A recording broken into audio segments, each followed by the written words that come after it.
All right, back to our top 20. So rounding out our top, really it's the 7 of our citrus family stuff. Mandarin, kumquat. So if you like small citrus, great for fresh eating. I mean, you can eat the whole thing. Kumquats, mandarins, and limequats. Now, limequat is kind of a new one to the list, but a great one. You can eat the whole thing, but it's very hardy. It's a hybrid of a lime and a kumquat, and I really love them. And not only do I love them, they're also really good producers, and they're easy to maintain. So it's a great one. What does one taste like? I don't know that I've ever had one.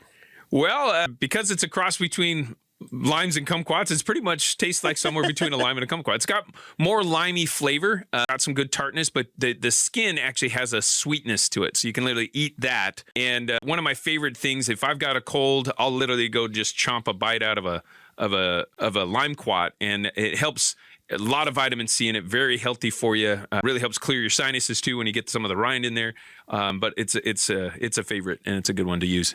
And it literally produces year round, so it's a great one. Another year round. Another year rounder. Yeah. So those the limes, the limequat, the kumquat, also a year rounder. You can get kumquats year round with those.